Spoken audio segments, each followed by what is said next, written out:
Brothers and sisters, I need to talk to you for a moment about the war in Israel. Military experts, diplomats, political and religious leaders are concerned about the war in Israel. That this could lead to World War III. I want to let you know that William Guy Carr outlines this in his 1962 book, Pawns in the Game, where he says that it has been planned by the Illuminati long time ago to create a conflict in Israel between Jews and Muslims that will trigger World War III. This is their plan. But I am not here to talk to you about a physical war in the physical nation of Israel, but a spiritual war that is about to break out in God's church, spiritual Israel. The Bible says in 1 Corinthians chapter 15, verse 46, howbeit that was not first which is spiritual, but that which is natural, and afterward that which is spiritual. You see, something is getting ready to happen in God's church, spiritual Israel, Seventh-day Adventism, Revelation 12:17. In the Bible, God's people are called vessels. In Jeremiah chapter 14, verse 3, it says this, and their nobles have sent their little ones to the waters. They came to the pits and found no water. They returned their vessels empty. They were ashamed and confounded and covered their heads. Isaiah 30, verse 13 through 14 says this, therefore this iniquity shall be to you as a breach ready to fall, swelling out in a high wall whose breaking cometh suddenly at an instant. And he shall break it as though the breaking of potter's vessel that is broken in pieces.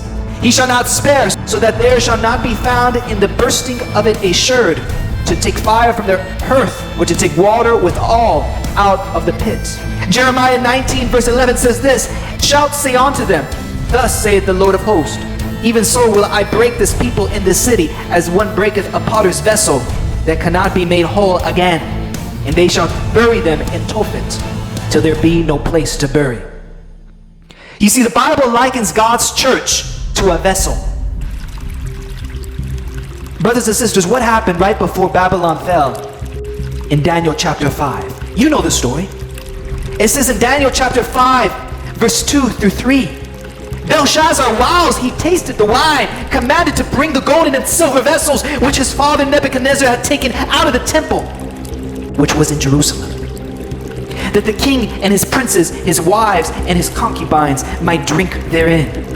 Then brought the golden vessels that were taken out of the temple of the house of God, which was at Jerusalem. And the king and his princes and his wives and his concubines drank in them.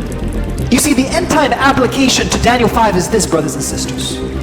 Before the fall of Babylon is complete, God's vessels, his church, Seventh-day Adventism, will be filled up with that Babylonian wine. Those sacred vessels from the temple, from Jerusalem, will be filled up with the wine of Babylon. We're about to see a showdown in Adventism. We're about to see war in Israel. And the question is, which side will you be on? Will you stand with Elijah, or will you go with the crowd of Baal worshippers? The choice is yours.